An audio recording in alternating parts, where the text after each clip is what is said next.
Buenas noches. Ante los grandes problemas, seguro que la mayoría de los ciudadanos se pondrían de acuerdo con frecuencia, más de lo que lo hacen los políticos, predispuestos estos a sacar adelante propuestas ideológicas y rebuscadas o a atascarse. Si preguntamos por el Mar Menor, la inmensa mayoría de los ciudadanos, lo han dicho hoy en las calles, quieren que sea un espacio saludable, en el que el respeto a este ecosistema natural inigualable y la actividad económica sean compatibles. Recuperarlo y hacerlo sostenible, con el asesoramiento de los técnicos, corresponde a los políticos, pero ahí empiezan las acusaciones cruzadas, las ideologías y el bloqueo. La vivienda. Los ciudadanos en general y los jóvenes en concreto deben tener acceso a ella, en la que crear una familia y sacarla adelante.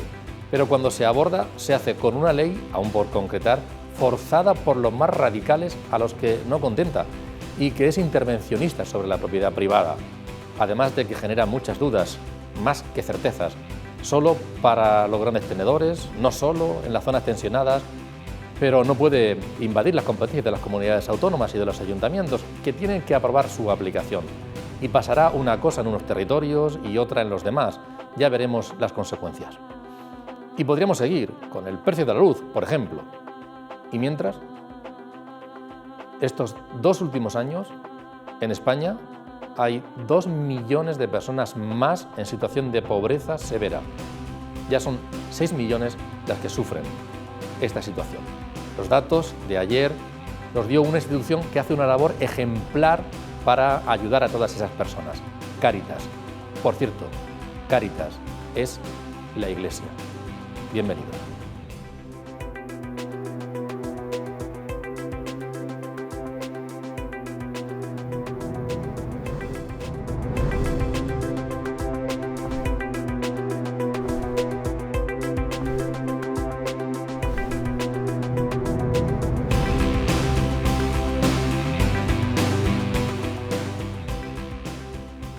Bienvenidos al debate, un debate en el que vamos a abordar temas muy diversos relacionados con el mundo de la economía y de la política. En el transcurso del mismo lo vamos a hacer de la mano de Pablo Blesa. Pablo, un placer contar contigo. Antonio, muchas gracias por invitarme y también para mí es un placer estar con Javier y con Gonzalo. Muchas gracias por la presentación que has hecho de ellos dos. Son ya célebres aquí, son conocidos. En la reentré del programa, en la reentré, porque es tu reentré de esta temporada, ¿verdad? Estoy contento de que se inicie la temporada. Este programa nos conecta a la actualidad, nos ayuda a entenderla y desde luego juega un factor pedagógico impresionante para que nuestra ciudadanía esté educada en temas como los que trataremos hoy. Pues muchas gracias por tus aportaciones, tus reflexiones. Gracias. Y la de Gonzalo Guandasel. Bienvenido, Gonzalo, un placer contar contigo. Buenas noches. Muchas gracias por contar conmigo ya. Después de la presentación de Pablo ya no tengo nada más que decir. Fenomenal. Pero es un placer estar aquí. Muchas gracias. Y Javier Adán, Javier, encantado de contar contigo también esta noche. Pues lo mismo, estar aquí de nuevo, empezar el curso. Todo un placer. No sé si hablaremos de los presupuestos que se aprobaron. Se han debatido hoy, el Consejo de Ministros lo ha sacado adelante. Pero si esto parece la tómbola, la lotería, y nos ha tocado a todos un poquito, ¿no? Bien, parece ser. Vamos a ir analizando cosas también incluso internacionales, y el hecho de que esté Pablo Blesa nos va a ayudar. Porque estamos viendo, en efecto, hay asuntos muy importantes, iremos desgranándolos. Se nos agolpaba la semana pasada, de hecho, se nos quedaba corto el programa tratando asuntos. Hoy también, ya lo anticipo, pero bueno, tiempo habrá en las próximas semanas de ir ampliando muchos de ellos. Pero, por ejemplo, a nivel internacional, vamos a empezar lejos y luego vendremos a lo más cercano. Hablaremos del Mar Menor, evidentemente, también. Pablo, hemos visto imágenes, tú hacías un balance hace ya algunos meses sobre qué podía ocurrir con el Brexit, ¿no?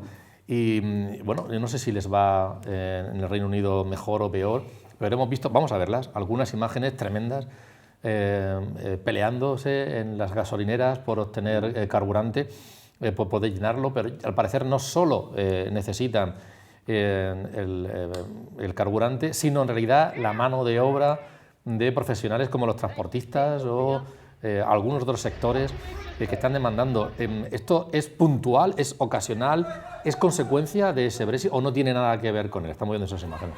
Evidentemente, el Brexit es un factor fundamental para entender al menos 2 de las claves que han llevado a la población británica a sufrir esta merma de productos. Recientemente, antes del petróleo, de la gasolina, veíamos los supermercados vacíos de algunos productos elementales de la dieta diaria, de la cesta de la compra.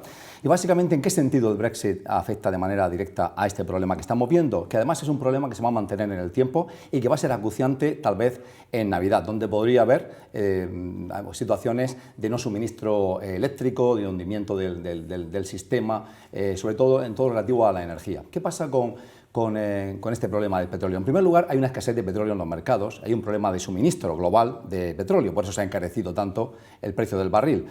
Rusia está bombeando poco petróleo y la política de la OPEP, es decir, los productores de petróleo, es de no bombear al mercado muchos barriles. Así que hay un problema general de suministro que además se combina con un problema de las cadenas de suministro que llevan el petróleo a los mercados. En el caso del Reino Unido, esa situación se agudiza y se deteriora y empeora por el papeleo adicional que conlleva el Brexit. Es decir, para entrar con un camión cargado de petróleo o de otros productos al Reino Unido hay que completar una cantidad de formularios ingente y eso genera colas, genera problemas de acceso. Pero es que además el Brexit venía acompañado y una de las promesas del Brexit era el control de las fronteras, es decir, una política migratoria mucho más dura. Y en esa política migratoria, para acceder al trabajo en el Reino Unido, los camioneros no son una fuerza laboral prestigiada ni preferida, con lo cual más de 12.000 camioneros europeos dejaron de operar en el Reino Unido. El gobierno decía que no hacía falta empleados ni camioneros para dar servicio al país y resistían la demanda del sector empresarial que pedía la posibilidad de contratar a más camioneros particularmente y otros oficios fuera. Pero el gobierno decía que no. Finalmente lo que ha ocurrido es hay 12.000 camioneros menos, es decir, 10% de todos los camioneros que operan en el Reino Unido no están allí. Hay mucha menos cantidad de petróleo y luego hay que hacer mucho más papeleo. En consecuencia, estos problemas. Yo creo que esto es el resultado de cuando toman decisiones gravísimas a la ligera y sin pensarlas. Ahora están sufriendo las consecuencias que ya sabían que iban a tener. Evidentemente estoy de acuerdo con Pablo en algunas cosas que ha dicho, pero la restricción de petróleo para todo el mundo, yo llevo un mes reponiendo tranquilamente. Pero más caro. Bueno, más caro, pero no me peleo con nadie para conseguirlo, como hay ahí en esas imágenes que acabas de poner. Hay un tema claro, es decir, también el COVID ha influido porque mucha gente se fue de Inglaterra cuando el tema del COVID y ahora o tienen problemas para dificultades para volver o no quieren volver, sencillamente por la situación que están viendo. Pero esto va a ir a más, ya se les avisó y ya sabían que el Brexit a medio o largo plazo podrá tener consecuencias positivas, según dice el señor Boris Johnson esta misma mañana, pero a corto plazo van a sufrir muchísimo.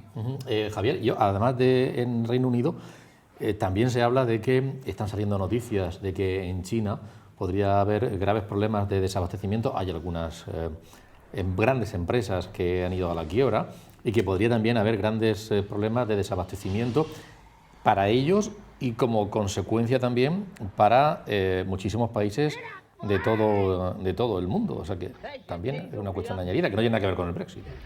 Lo de China es una incógnita grande y además de la que dependemos todos. Sabemos que lo que pasa allí, pues al final trasciende hacia nosotros. En cuanto a ese desabastecimiento, el gobierno chino desde hace muchos años está llevando una política de intentar conseguir todos los recursos posibles en todos los países. Sabemos que África está siendo comprada por China, ¿no? Entre otras cosas, todos esos recursos. Lo cierto es que luego la repercusión real y cierta, pues que ahora mismo no nos llegan componentes de las fábricas de China y como consecuencia tenemos paralizadas incluso algunas empresas del automóvil, especialmente en España, por no decir que en el resto de Europa, y todo esto es como consecuencia de esas restricciones que está habiendo, que están sufriendo los chinos y que como derivada estamos sufriendo nosotros. Es decir, que esa incógnita además China, yo tengo familia allí trabajando desde hace años, además desde el plano de la ingeniería, y están muy preocupados. Lo que hace tiempo me dijeron que en China el gran problema a futuro, largo plazo, sería el agua potable, que ya veremos a ver eso, cómo acaba. Ahora mismo lo que sí que está siendo esa realidad de que les están faltando a ellos mismos componentes y, por ejemplo, el gran problema de la subida de los precios aquí de la luz, lo del gas, el gas a ellos también les está faltando. De hecho, uno de los grandes proveedores que ellos tienen es el mismo que tenemos nosotros, que es Rusia, y Rusia está jugando con todo eso.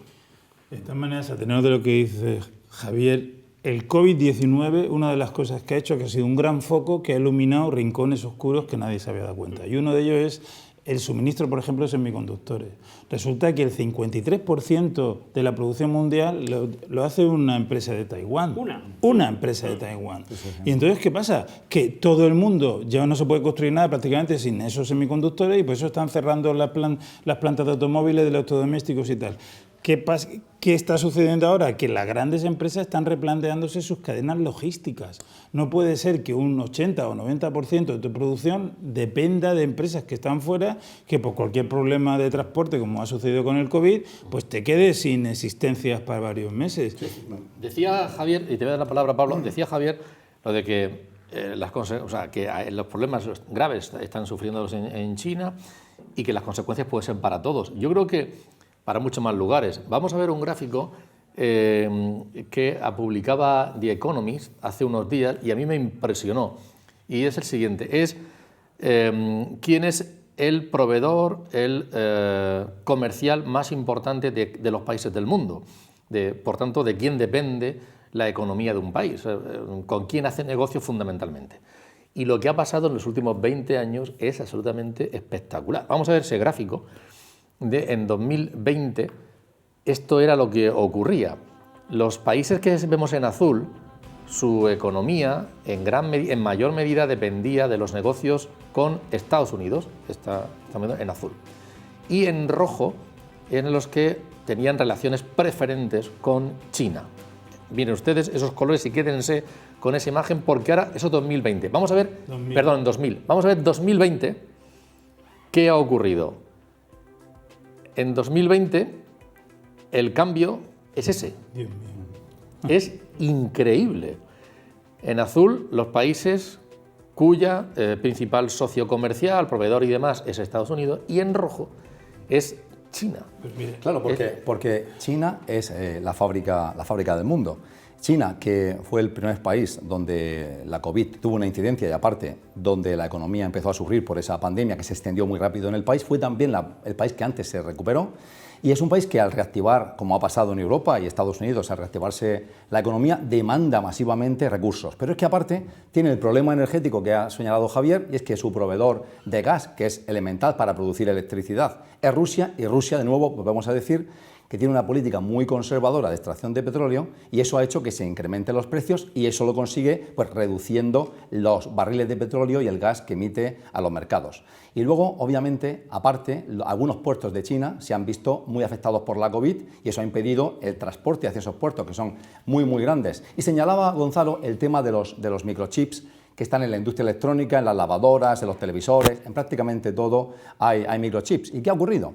Lo que ha ocurrido es que al principio de la COVID la mayoría de empresas creyeron que iba a haber una bajada de demanda de sus productos, también de teléfonos móviles, también de ordenadores. Pero pronto se percataron empresas como Apple o como Samsung de que realmente el público, por ejemplo, el público americano, no tenía dinero para irse a no iba a un restaurante porque obviamente la COVID lo impedía, no consumía servicios, pero estaba ganando mucho dinero porque había unas pagas extra de los ERTEs allí y lo que sí hacía era comprar tecnología, ordenadores, etc. Esas empresas sí que han tenido suministro de chips, pero la industria automovilística canceló los pedidos y cuando ahora ha intentado reiniciar no tiene proveedores porque, como señaláis, está muy concentrada la producción y es escasa. Gonzalo, ese mapa, esa transición en 20 años es tremenda y seguro que tiene una explicación y también consecuencias. Hombre, evidentemente, explicación. Esto no hace más que demostrar cosas que ya llevamos diciendo mucho tiempo. La hegemonía económica mundial hoy en día la tiene China, ya no la tiene Estados Unidos. Sí, lo que pasa es que era un país comunista y económicamente está controlando. Sabe que tiene los dos sistemas, tiene ese digamos, capitalismo intervenido que ellos llaman. Pero es verdad que todavía Estados Unidos conserva su hegemonía política a nivel mundial, veremos cuánto tiempo, eso Pablo sabe más, pero económicamente ese cuadro que yo no lo había visto, la verdad es que es impresionante y lo demuestra. Y fíjate hasta qué punto China domina, que antes decía Javier, que está teniendo problemas de abastecimiento de gas. China ha hecho, presionado por los países internacionales, la transformación del carbón al gas y ahora resulta que necesita un montón de gas. ¿Y qué está pasando? Que está comprando gas no solamente a Rusia, que por cierto, hoy Putin ha anunciado que va a soltar más gas, a ver si se relaja un poco el tema. Pero está comprando China gas a Argelia. ¿Y quién le compra el gas a Argelia? Nosotros. ¿Qué están haciendo? Este verano había 19 barcos que salieron de Argelia a Cartagena, bueno, a España, la mayoría en Cartagena, y a medio camino se dieron la vuelta porque China pagaba más y se han ido para China. Están recomprando el gas. De ahí viene gran parte de la explicación de por qué el gas costaba 15 euros hace un mes y ahora está en 117. Claro. Quiero también señalar... Es curioso el sistema ese, porque a mí me lo han explicado muchas veces, que es cierto que cuando sale un petrolero o un macrobarco de estos de gasísticos, y que son como grandes ciudades, son casi como países, una vez que sale en alta mar, se produce la subasta. Entonces van repartiendo o todo o parte del contenido, y entonces al mejor postor, ahí es a donde van. De gira el timón para allá, que nos pagan mucho mejor. Y efectivamente esto es lo que está ocurriendo. Esto es real, el dato que he dado. 19 barcos que este verano venían aquí a España se han ido a China. No, quería señalar que, a pesar de todo, hay que recordar, y aunque ese mapa habla por sí mismo de la expansión del gigante chino, su apertura internacional, que la abrazó Estados Unidos, porque no olvidemos que el comercio entre Estados Unidos y China sigue siendo monstruoso, lo cual previene un conflicto militar. De hecho, creo que ayer Biden y Xi Jinping acordaron que las relaciones respecto al lugar más peligroso del mundo, que es precisamente hoy el estrecho entre China continental y Taiwán, van a ser respetadas las políticas que imperan allí. No olvidemos que, lo ha mencionado Gonzalo y es muy importante, una de las mayores amenazas a una potencial invasión militar china de Taiwán es esa empresa que fabrica TSCM, que fabrica el 53% de los microchips del planeta. Y es un hub estratégico tan fundamental que por sí mismo es apetitoso para China. Pero no olvidemos que la mayor potencia económica del mundo sigue siendo Estados Unidos, a pesar de las relaciones comerciales prioritarias de China con esos países. Es la mayor potencia militar, Estados Unidos, es la mayor potencia tecnológica, y a no ser que decidan cuartear sus relaciones con Europa, seguirán siendo, y con Australia, seguirán siendo el hegemón durante otros 100 años. Política militar, estoy de acuerdo contigo. Económica, tengo mis dudas. Gonzalo, échanos una mano, para eso te hemos invitado, entre otras cosas. Están saliendo en los medios de comunicación el tema de los papeles de Pandora, operaciones económicas que muchísimas personas del mundo entero están haciendo en paraísos fiscales y con empresas offshore. Yo, sinceramente, de pronto sale todas esas noticias, pero yo me pierdo, yo creo que el común de los ciudadanos también. ¿Por qué se recurre a un paraíso fiscal, a una empresa offshore, que no necesariamente es ilegal? No necesariamente. Una empresa offshore, se llama empresa offshore aquella empresa que está en un país en el cual no desarrolla ninguna actividad, ¿vale? Eso es una empresa offshore. Que esos países suelen ser paraísos fiscales. ¿Y qué son paraísos fiscales? Son aquellos países que dan un tratamiento fiscal favorable a los no residentes, pero que legalmente están allí de alguna manera domiciliados, legalmente. Por eso son paraísos fiscales, porque a esos no residentes domiciliados legalmente le facilitan o le bajan los impuestos. Tener una empresa offshore o estar en un paraíso fiscal, eso es lícito. Lo que pasa es que tienes que declararlo. Lo que no es lícito es ocultarlo. Si tú lo dices en el país donde estás, pues tendrás que tributar por la parte que inviertas aquí. Lo que no puedes hacer es ocultarlo. ¿Y qué es lo que hace toda esta gente que aparece en los papeles? Pues evidentemente lleva ahí el dinero y no lo dice. De todas maneras, a mí me parece curioso que esto de los papeles de Pandora, que os acordáis que hace unos años tuvieron los de Panamá, pues que aparezcan justo en este momento, como que nos desvía a todos del foco a lo mejor en otras cosas, que de alguna manera nos hace ver lo maravilloso que es el haber recuperado 140 millones de euros de lo de Panamá. A mí me parece que eso es nada, o sea, es chocolate del loro.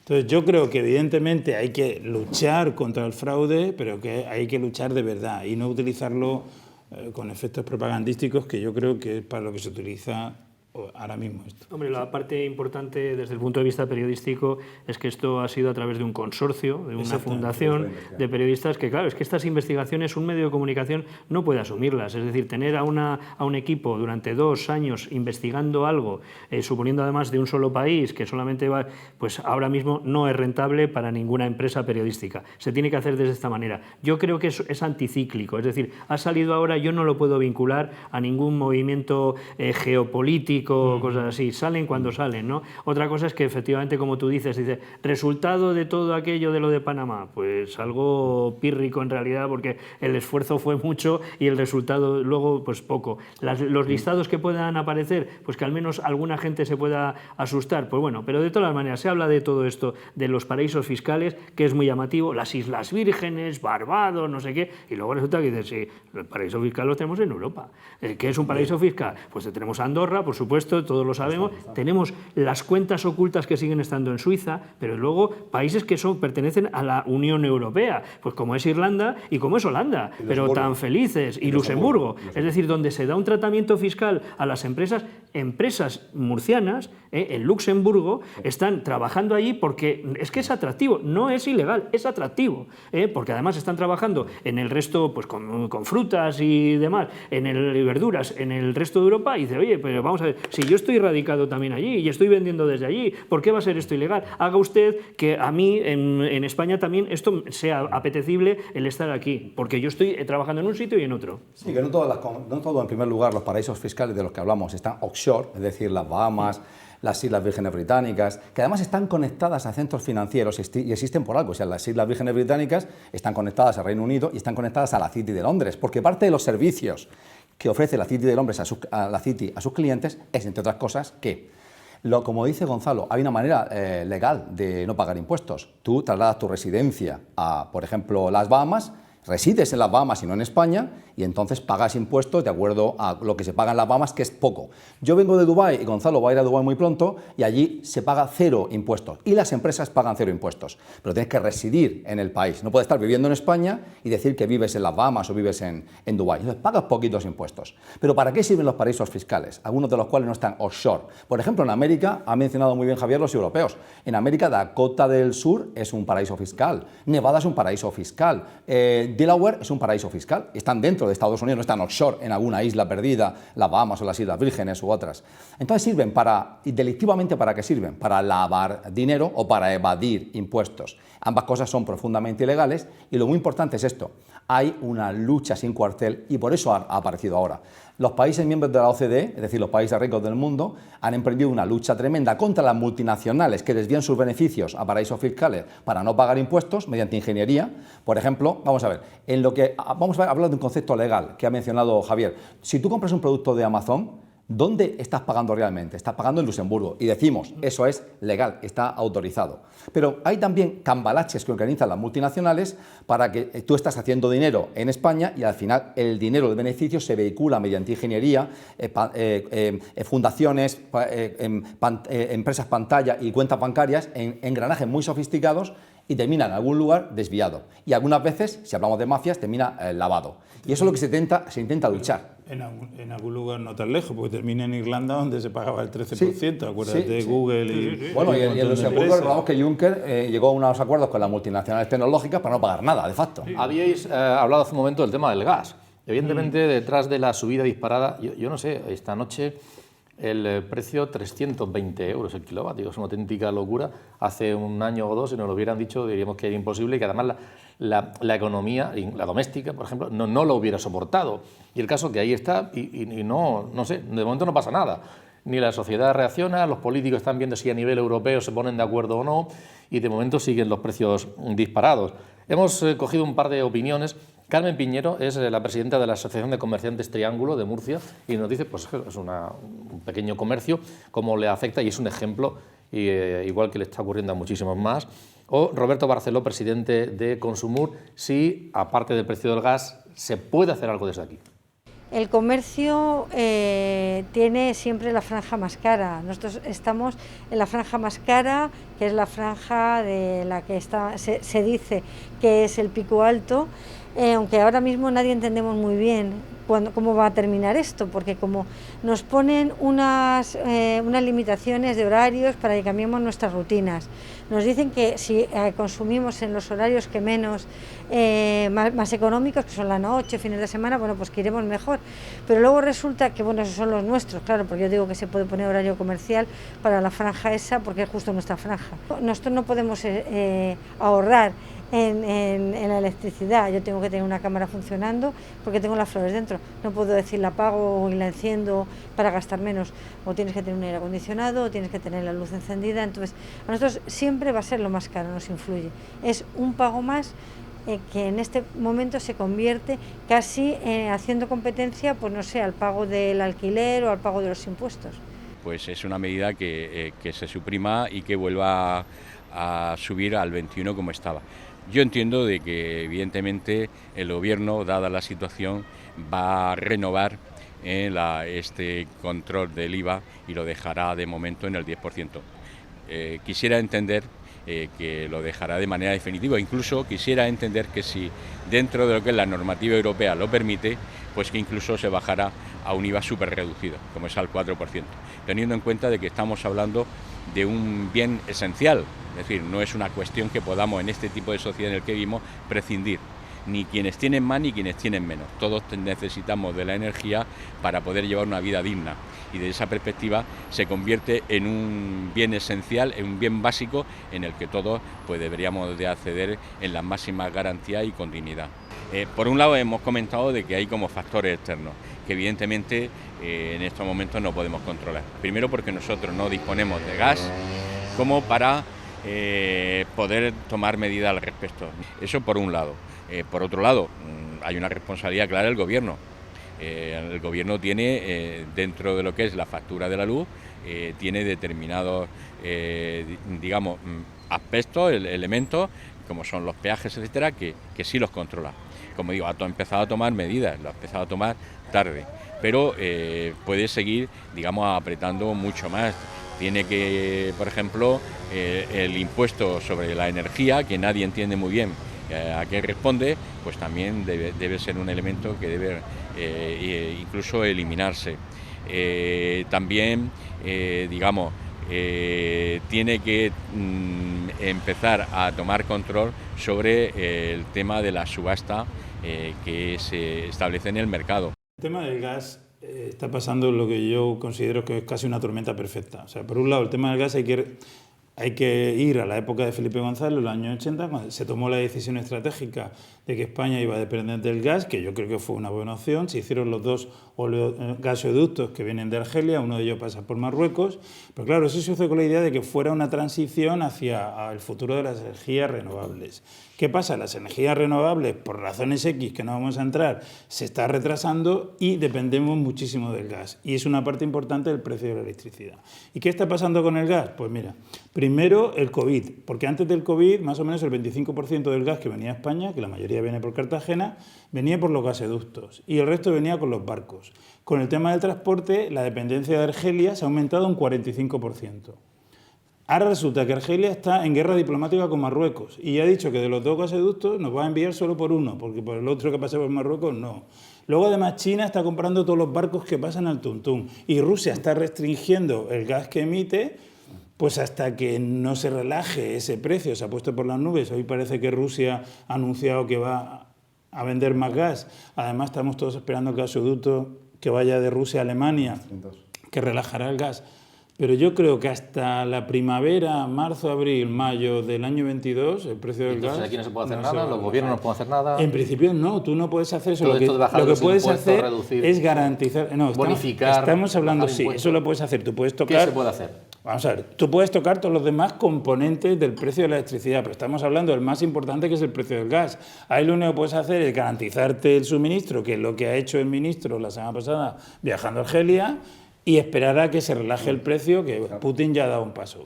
¿Qué más se puede hacer? Pues cosas que ya hicieron la semana pasada. Aquella parte que depende del gobierno, que es el tema de los impuestos, pues rebajar el IVA y tomar ese tipo de medidas que esperemos que pronto se plasmen. No puedes hacer mucho más. Lo que pasa es que quizás habría que explicar que, vamos a ver, la parte de gas con respecto a lo que es la producción eléctrica, en realidad es un 20%, nada más. Quienes están siendo más perjudicados con el precio del gas son todas aquellas empresas que directamente lo utilizan para producir, porque el gas es una fuente, pues por ejemplo, de calor para siderurgias, etcétera, etcétera, que es fundamental, más allá de la luz. Lo que pasa es que ahí hay 2 elementos, ¿no? En cuanto a lo que es la conformación tan complicada del precio de la luz. Estaría el precio del gas, pero que estamos hablando en momentos puntuales, pero que luego están lo de los beneficios caídos del cielo, que decimos, porque esas subastas lo que hacen es la subasta en cuanto al gas y el precio de todas aquellas formas de generación de energía que son mucho más económicas, pues resulta que es al último precio a como lo están cobrando. Es decir, que por eso hemos tenido lo del agua este verano en algunos embalses que se estaban vaciando, porque dice, tú vete generando electricidad, vete metiéndola para allá, que resulta que esto a nosotros no nos cuesta casi nada, pero el precio sobre el que nos van a pagar, o sea, es que tú imagínate que tú puedes producir cualquier cosa a un precio muy económico, pero te van a pagar del más caro, pues le echas al mercado todo lo que puedas, ¿no? Al fin y al cabo el mercado lo consume. Entonces, esta otra parte es la que yo creo que en la subasta sí que de alguna manera hay que revisarlo, y a mí no me parece mal lo que se ha propuesto de que sea la compra generalizada en toda Europa. ¿Qué pasó con la...? Pongo un ejemplo que yo creo que se entiende muy bien. Con las mascarillas, cuando cada país empezó a comprar mascarillas por el tema de la COVID, por su cuenta, las mascarillas, estas que ahora prácticamente nos salen regaladas, tomaron precios, dice, una cosa que ahora cuesta 0,10 o menos, resulta que te pedían 1 euro, 2 euros, 3 euros.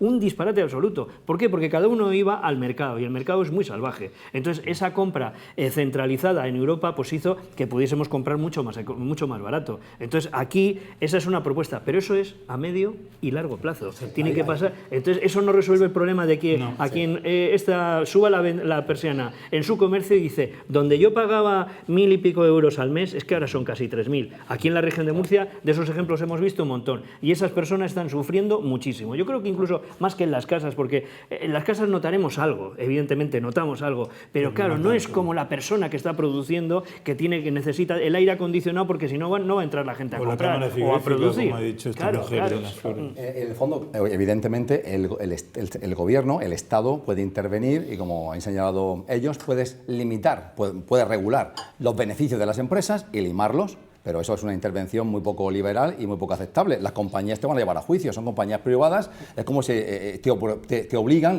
al Corte Inglés a vender corbatas a no sé qué precio. Eso como encaja con un capitalismo liberal.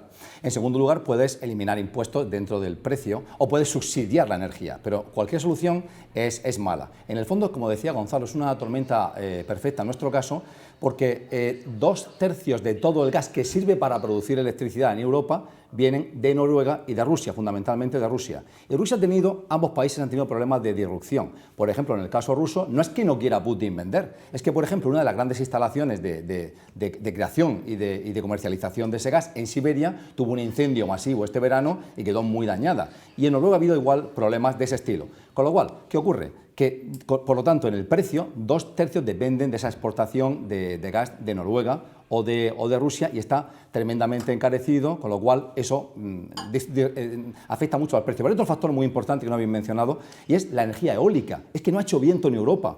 Quiero recordaros que países como Alemania o como Gran Bretaña, la mezcla de gas, en Gran Bretaña la mezcla de gas y energía eólica, es un país muy ventoso, es el 60% de su componente energético, de su mix energético. No ha hecho viento y entonces no ha habido el componente de la energía eólica, que es un 10% en el caso de España, y eso también ha encarecido el precio. Yo estoy de acuerdo con Javier que las soluciones serán a medio plazo. Estoy de acuerdo que la actuación de la Unión Europea tiene que ser de forma conjunta y que eso ayudará, pero sobre todo hay que desarrollar las energías renovables.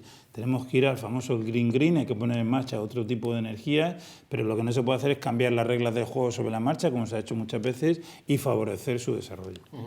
Javier, hablando de economía, los presupuestos, el Consejo de Gobierno de Ministros los ha sacado adelante.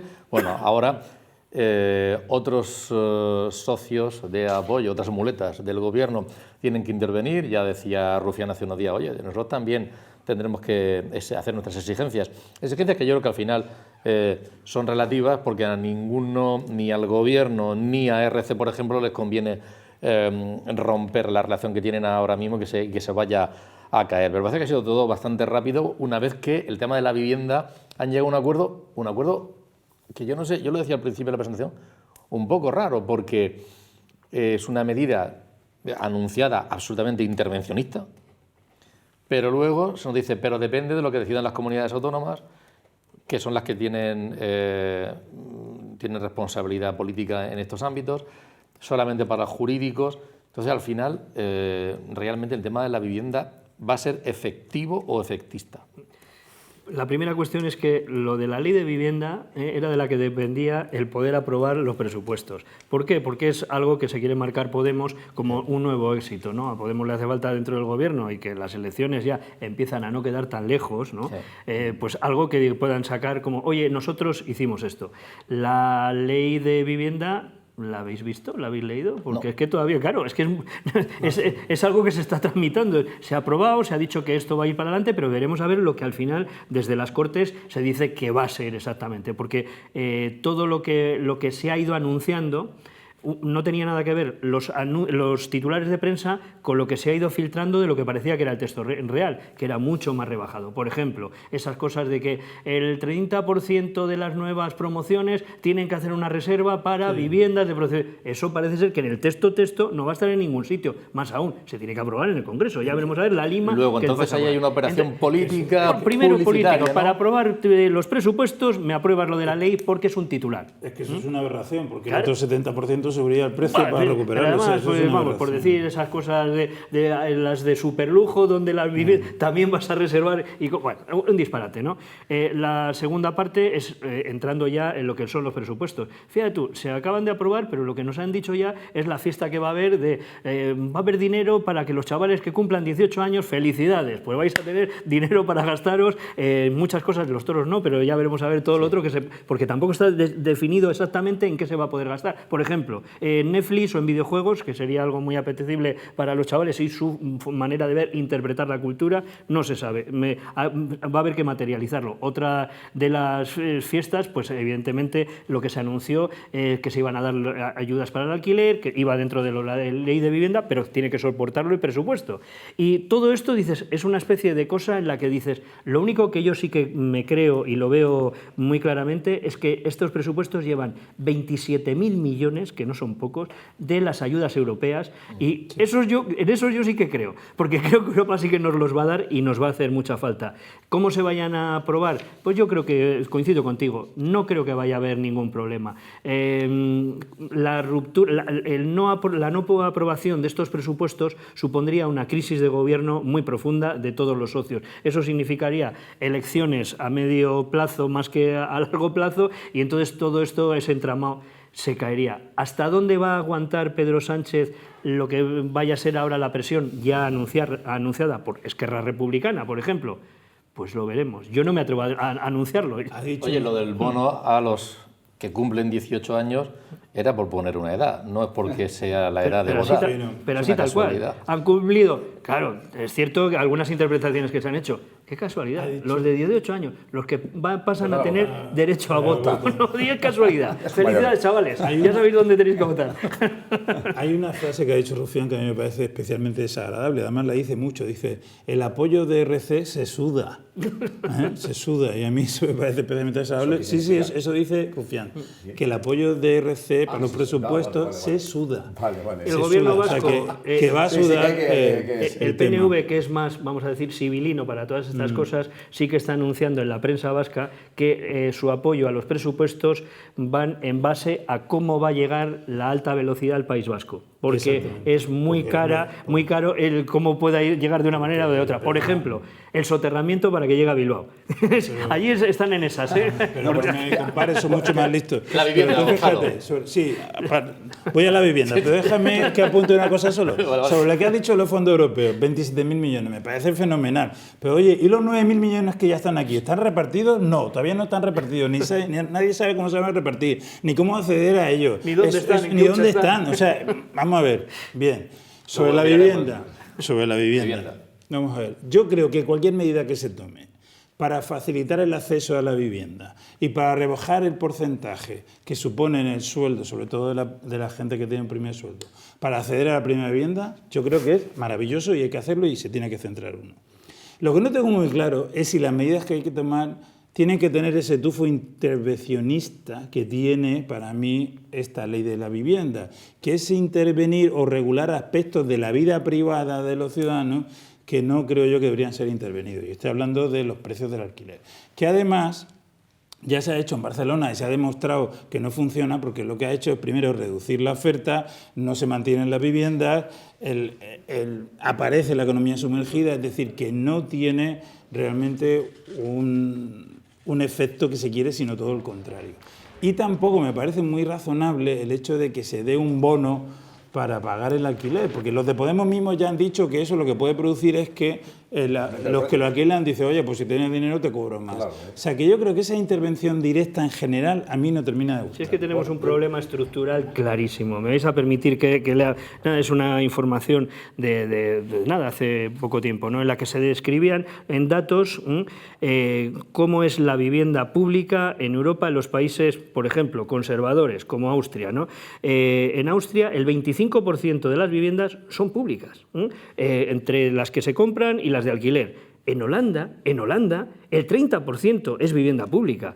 En España, un 2,5%.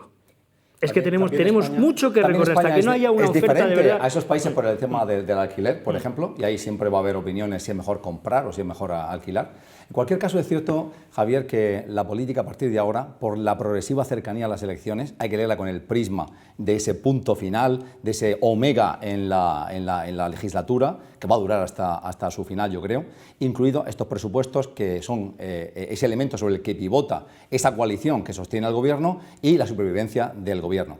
Yo estoy en contra de todo intervencionismo, tampoco entiendo por qué todos debemos vivir en la Castellana o en la Gran Vía de Murcia o en los sitios altamente tensionados. Eso debe regularse por oferta y por la demanda. Si un señor que tiene un piso allí lo quiere alquilar por 10.000 euros, si alguien se lo paga, pues lógicamente no veo ningún problema. Tiene derecho a poder alquilarlo a 10.000 euros. No tiene por qué venir el Estado a decirle que debe bajar el precio para que, por ejemplo, una persona de clase media viva allí, por ejemplo yo. Yo no tengo por qué vivir en la Castellana ni en la Gran Vía. Puedo vivir en otros sitios donde mi nivel adquisitivo se adecúa bien al precio de la vivienda en la que yo debo vivir.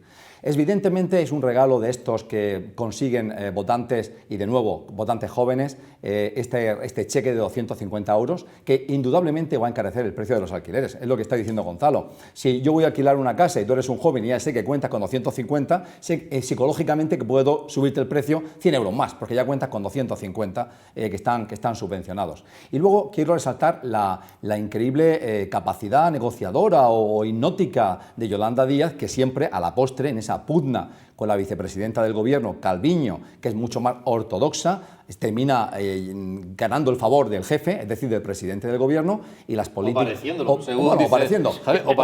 Y al final, pero al final las políticas que promueve Yolanda Díaz en esa coalición, es decir, Podemos, pues terminan fructificando. Estamos viendo periódicamente y recurrentemente cómo Pedro Sánchez le da la razón a Yolanda Díaz. De nuevo también, yo creo, con un cálculo electoral de apoyo, de recabar el apoyo de los jóvenes. Pasa por las orcas claudinas, que claro, no es tanto el que estemos de acuerdo, sino que tengo que pasar por ahí porque me has vencido. Podemos, que ya no va a ser Podemos. Os recuerdo que las próximas elecciones ya han dicho que no van a ir como Podemos, irán como una plataforma, no sé si será más Yolanda o algo así. Pero... De todas las maneras, por aportar también un dato que lo daban desde las inmobiliarias de Madrid, ¿no? En cuanto a lo que estábamos comentando, es que hay pisos en Madrid, por cada piso que se oferta en el centro, hay 20 personas, 20 familias que optan a él. Por eso se hace lo de los casting, o sea, no porque tú tengas una persona. Y luego, además de eso, en Madrid, que tienen mucha experiencia en cuanto a todo ello, pues también está lo del seguro contra los impagos. Eso significa que los de la aseguradora te exigen, es decir, sí, mire, usted tiene que exigir a todas estas personas que tengan estas garantías. Y me llamaba mucho la atención que escuchaba a uno de estos expertos en los que decía, no, es que esas garantías, entre otras cosas, es que si no tienes tú suficiente con tu patrimonio, necesitas una balista, y como anécdota, si la balista son tus padres y están jubilados, no sirven. Entonces, o sea, hasta ahí hemos llegado. Entonces hace falta más vivienda pública, y mientras no, pues era todo apaños, pequeñas cosas, pequeños parches. Estoy de acuerdo contigo que todo esto tiene mucho globo sonda, porque hasta que no veamos realmente la ley no sabemos. Sí, porque también han dicho lo del IBI a las viviendas vacías, subirlo y tal, y ya ha dicho el de Madrid que no lo va a hacer, porque al final va a depender de los municipios, de las comunidades, por lo cual, ¿dónde se va a aplicar al final? Pues va a ser en Cataluña, en Valencia y en Baleares, y se acabó. Sobre esa cuestión, además, en efecto, sobre los mensajes tan diversos, oía creo que era la ministra ayer mismo, que decía que bueno, que los propietarios de una vivienda o dos por alquilar, que no había ningún problema, que estuvieran tranquilos porque con ellos no iba nada, que era a partir de 10 y además personas jurídicas y en lugares tensionados. Sí. Pero luego ha habido un representante de Podemos que decía no, esto ha querido esgrimir un mensaje más duro para contentar a su electorado. Decía, no, esto es para todo el mundo y va a ser una medida dura y lo hemos ganado porque además es moderna y es avanzada y el mensaje es distinto. Pero es que además sale el Partido Popular con otra serie de propuestas, porque ahora el mensaje se le ha dicho, y mira cómo los del Partido Popular no quieren medidas que favorezcan a los agentes necesitados, y ha salido con los suyos. Hemos reclamado muchas veces aquí unos acuerdos de Estado y unos pactos de Estado, y parece que la vivienda lo requeriría, y no esta guerra de guerrillas y esta publicidad, ¿no te parece? Y ve tú que Garamendi, el representante de la patronal, yo creo que en unas declaraciones que hacía ayer mismo, pues comentaba, dice, vamos a ver, que aquí estamos jugando con dos elementos básicos de los derechos constitucionales que tenemos los ciudadanos. Uno, la propiedad privada, usted no juegue con mi... Y otro, lo que es el derecho a la vivienda. Pero una cosa no se cruza con la otra. Usted respete mi propiedad privada y si usted tiene problema con la vivienda, genere más vivienda, pero no a cuenta mía. Es que yo creo que eso se entiende perfectamente. Si nadie dice que quien no tenga necesidad de vivienda no la tenga, no, evidentemente, pero que no sea a cuenta de quien, por ejemplo, esos pequeños ahorradores, como creo que todos tenemos alrededor, que dices, oye, que es que yo he estado trabajando mucho pues justamente porque para mi vejez pensaba que con una o dos viviendas alquiladas pues iba a tener holgura en mi jubilación, lo que en Alemania han resuelto de otra manera, pues nosotros lo hemos resuelto con la propiedad, ¿no? Entonces, porque además ha sido algo tradicional en España, pero dices, no me mezcles una cosa. ¿Y cómo quede al final esta nueva ley? Es que por eso yo creo que nos puede dar muchas sorpresas, o a favor o en contra, veremos, habrá que rezar. No, me parece que toda política intervencionista, que además en este último aspecto implica el castigo al ciudadano, específicamente concebido como objetivo, simplemente por gestos que son, yo creo, populistas y no tienen otro fin que ser populistas, es profundamente dañino a la calidad democrática de nuestro país, es forzar los derechos individuales, y es cierto también que en este país ha habido basculaciones enormes en el mercado de la vivienda. Yo quiero recordar que hace poco, en un desplazamiento que hicimos a Marruecos, nos encontramos una ministra que en aquel momento, en 2008, época de Zapatero, hablaban de aquellos pisos enanos, pisos diminutos, que iban a ser de acceso para los jóvenes. Un año después, recordamos que España tenía más de un stock de viviendas, de 1 millón de viviendas vacías, no sabemos qué hacer con ellas. Se ha producido el fenómeno de las ocupaciones, de los ocupas, otro fenómeno importante a estudiar, también jaleado, también incentivado, también premiado y también defendido por el partido Podemos en particular, que ve fantástico que una persona o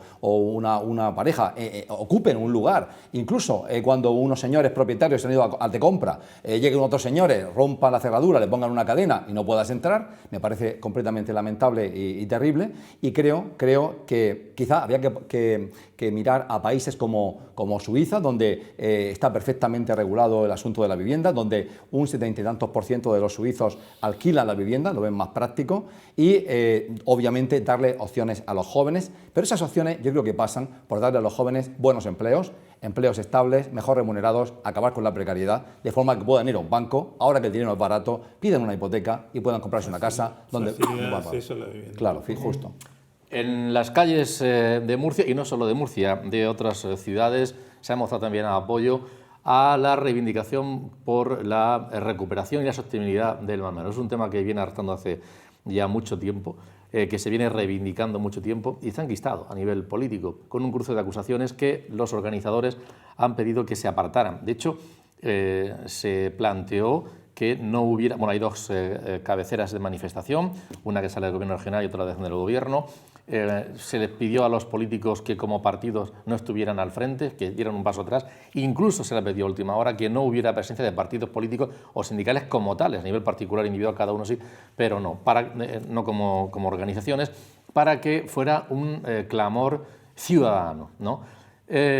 Por cuestiones de hora y de ajuste del programa no podemos atracarlo más amplio, pero sí que hemos cogido estas declaraciones de los organizadores en la cabecera de la manifestación que se ha celebrado esta tarde-noche en Murcia.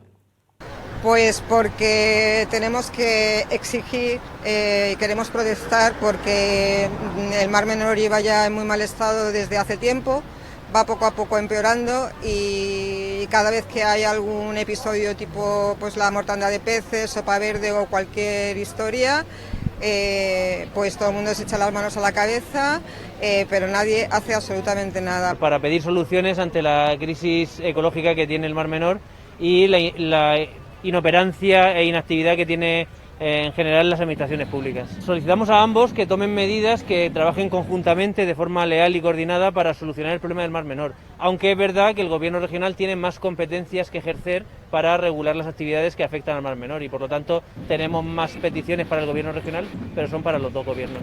Sí, seguimos solicitando lo mismo, pero ya tenemos menos tiempo. La cuestión es que tenemos menos tiempo y esto ya no puede ser un fracaso social, un fracaso de toda la sociedad, porque el principio ya lo están advirtiendo: si fracasamos en salvar el Mar Menor, lo siguiente será un fracaso colectivo también del Mar Mediterráneo. Como no seamos capaces de revertir esta situación y sobre todo las administraciones se pongan codo con codo a trabajar de una manera, de una vez por todas, y que no se tiren como arma partidista cada uno los trastos a la cabeza, como no lo hagan de una vez por todas, vamos a llegar a un punto sin retorno. Pues sobre todo y ante todo, soluciones. Tienen que ser soluciones tanto de la Administración regional como de la Confederación Hidrográfica del Segura, del Gobierno y de los municipios ribereños. Y queremos soluciones tanto para el estado del Mar Menor, que está en permanente deterioro y cada vez va más, ya se ha visto este verano con el ecocidio de los peces y las danas. Llegamos tarde ya, de hecho. Hay científicos que consideran que si se propone un plan de vertido cero hoy, en 40 años la laguna estaría regenerada. Entonces hay que ponerse ya. Yo no sé, una valoración sobre esta cuestión, no sé si os produce hastío que haya acusaciones cruzadas entre los partidos políticos, de dónde viene, quién tiene la culpa, y que al final la solución, y una solución pactada, acordada, vuelvo a lo de los acuerdos, grandes acuerdos, no termine de llegar, Javier. A mí me produce pena, me produce mucha pena, perdona. Sí, no, sí. Me ha salido, porque me produce realmente mucha pena. Me produce pena porque además yo creo que es un tema que no depende solamente de los agricultores o de lo que hayan podido hacer los últimos años. Viene muy de lejos, viene ya de cómo se urbanizó todo el Mar Menor hace 40 o 50 años, ¿no?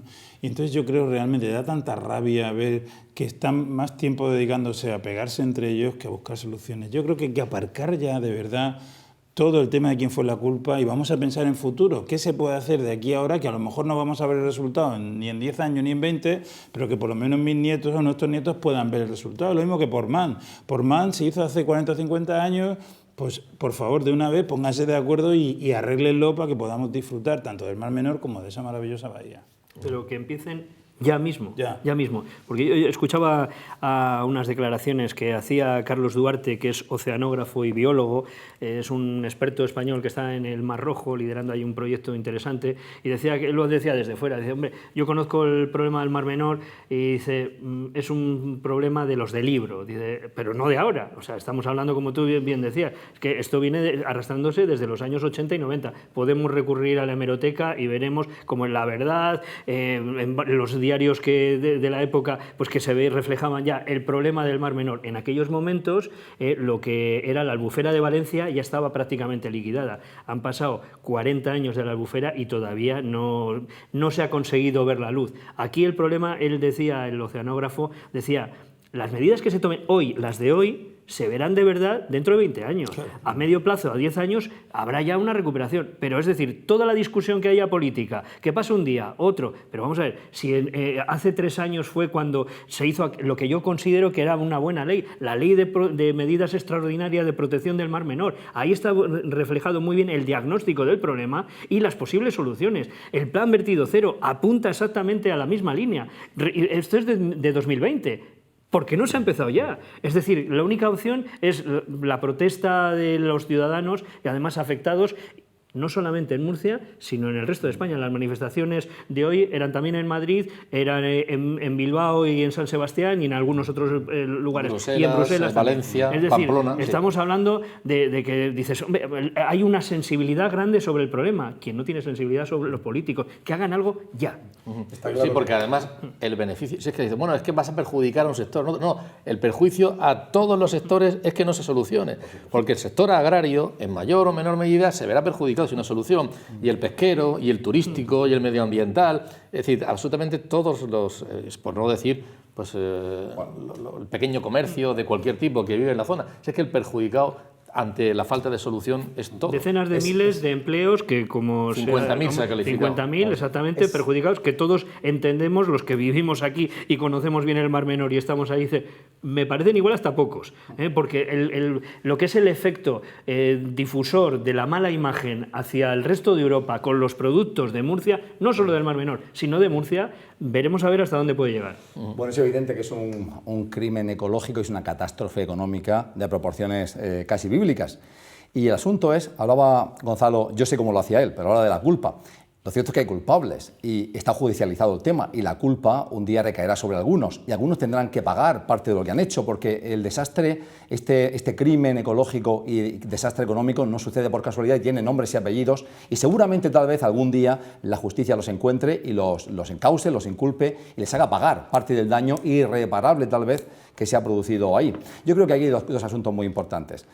Olvidémonos de que la clase política va a producir ningún debate fructífero y productivo, está todo marcado por la demagogia, pero no son tontos los políticos, o sea, de cara a nosotros, a la ciudadanía, pues se tiran pullas, pero por debajo saben que la solución viene y está ya, la solución se conoce, como está diciendo Javier, el diagnóstico de cómo solucionar el problema se conoce hace muchos años, está tipificado, está escrito, hay documentos y hay planes de choque. Dejemos a los técnicos, que dejen a los técnicos afinar esos diagnósticos por la evolución última que ha tenido el Mar Menor y, por supuesto, hay otro asunto que estáis diciendo vosotros y que evidentemente vemos que es lo que va a ocurrir. Se va a europeizar el problema y la solución, incluso monetaria, incluso de dinero, para solventar ese problema, tendrá que venir de Europa y por eso estas manifestaciones escapan exclusivamente al ámbito nuestro y habéis dicho muy bien, hay una en Bruselas que en el fondo, creo que es lo que se pretende. España pretende, y las administraciones en España, la regional y también la española, que haya fondos europeos para solucionar ese desfalco, ese terrible crimen. Bueno, fondos europeos, pero para saber qué es lo que hay que hacer, que se haga ya, porque si no, dices, te mandan los fondos, pero ¿cuál es la primera medida? Venga, ¿qué es lo que vamos a hacer mañana? Los técnicos nos lo han dicho exactamente. Tú lo has dicho, los técnicos lo han dicho. Esa decisión depende por lo menos de dos administraciones, sin ninguna duda, la administración nacional y la administración regional, claro. Porque los ayuntamientos, pues es que no pueden hacer más. Entonces dices, pues que estas dos administraciones, pero ya mañana, o sea, que empiecen hoy, ¿no? Que no lo dejen para un análisis para la próxima semana, otro debate, otro no sé qué, otro enfrentamiento, otra anoxia. No, empiecen ustedes ya. Sí. Vamos a terminar, difícil lo ve Gonzalo, ¿no? Bueno, vamos a terminar el programa y lo vamos a hacer, la verdad es que ayer un servidor estuvo disfrutando en Madrid, en la sede del Comité Olímpico Español, de un encuentro con esta gente que hemos visto durante todo este verano. ¿Habéis visto los Juegos Olímpicos, no? ¿Has disfrutado con algo, Gonzalo, especialmente? He disfrutado con todo, en general, pero la verdad es que a mí me encanta lo que es el remo, me gusta mucho el remo y me gusta también... Pareces de la costa, ¿eh? Pareces de la costa. Parezco de la costa, sí. No, pero y con el baloncesto también. He disfrutado mucho, la verdad es que en verano, siempre que llegan los Juegos Olímpicos, me gusta... Además parece que a uno le gustan todos los deportes, telegrima cuando llegan los Juegos, ¿no, Javier? Y el tiro, oye, que he aprendido yo de tiro a pichón, que yo no sabía nada. Está muy bien esas retransmisiones que con algunos compañeros periodistas dicen, ¿y esto cómo era? ¿No? ¿Qué norma había? ¿No? Lo que sí ha sido triste, pues la falta de público, porque sí que se echa en falta... Pero se ha hecho, que es lo importante. Sí, y aún Antonio no lo ha marcado del todo, que nosotros hemos disfrutado especialmente siguiendo a nuestros estudiantes, claro. Por supuesto a Mireia Belmonte, a los estudiantes que vemos pasearse por la universidad, venir a hacer exámenes, a esos 69 olímpicos con el escudo UCAN, que entre ellos Cravioto y Mireia Belmonte, que han sido el orgullo de todo el país, pero muy especialmente de la UCAN, donde son estudiantes. El papel de la UCAN en eso es modélico. Vamos a ver una cuestión porque, en efecto, allí, bueno, y a algunos se les ha hecho un homenaje ayer en Madrid, en el Auditorio Goyeneche del Comité Olímpico Español, y en donde se reunían a los 23 medallistas y 31 diplomas olímpicos y paralímpicos en Tokio, que pertenecen a ese proyecto UCAN-COE. Estaban ahí todos ellos, era una pasada estar con ellos, que los hemos visto pelear, luchar, nunca mejor dicho, con el taekwondo, con karate, etcétera, etcétera, y estaban ahí todos. No voy a decir nombres porque ahora vamos a ver sus caras y era una verdadera pasada. Y allí, ante los medios de comunicación y ante las autoridades, si era hace un par de años con el presidente del gobierno, Pedro Sánchez, ahora, por ejemplo, estaba allí Begoña Villacís, la vicealcaldesa de Madrid, y la admiración del proyecto que se está haciendo, no ya el meramente deportivo, sino el de la formación, el de estudiar una carrera universitaria, porque hay deportistas que han sacado su carrera universitaria, la han terminado justo, además, coincidiendo con los Juegos Olímpicos, y era una verdadera orgullo. Marca Murcia y marca España ante pues muchísima gente, como van a ver ustedes ahora, con ese final que les invito a que vean. Javier, muchas gracias, es un placer. Nos veremos. Muchas gracias, Gonzalo. Muchas gracias. Y Pablo, ha sido un gusto, gracias. Les dejo con estas imágenes, no se lo pierdan.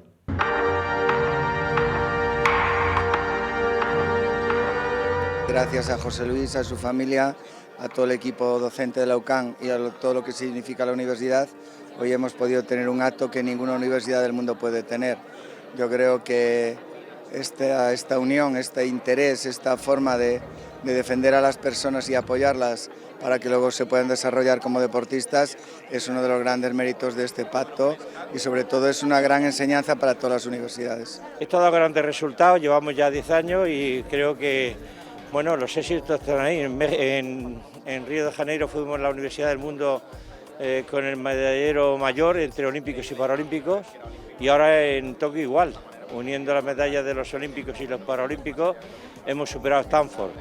Stanford nos superó en los olímpicos por 1, pero con los paralímpicos nosotros hemos sido la primera universidad del mundo.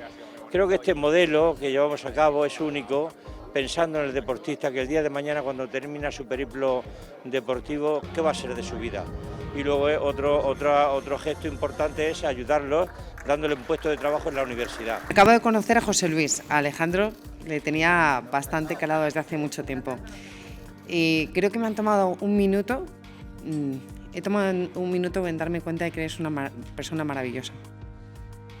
Pero es verdad, y yo creo que por la manera que han tenido de hablar de usted o de ti, como quieras, nos podemos empezar a tutear desde ya, porque creo que tenemos que hacer grandes cosas. Creo que confirma la primera idea que he tenido de ti, que normalmente suele ser la más acertada. Luego cuando has dicho que tienes 14 hijos y yo me quejo de lo que supone tener 3 hijas, pues ya me lo ha venido a confirmar. Pero creo que no tienes 14 hijos, tienes a todos los hijos que tienes sentados aquí. Porque lo que acabas de hacer, lo que estáis haciendo, Alejandro, que es muy parecido a ti y a él sí que le conozco, es algo que hace un padre por sus hijos. Guillermo Rojo, Carlos Arévalo, Piragüismo Patxi Perurena, el presidente, Beatriz Pérez, María López,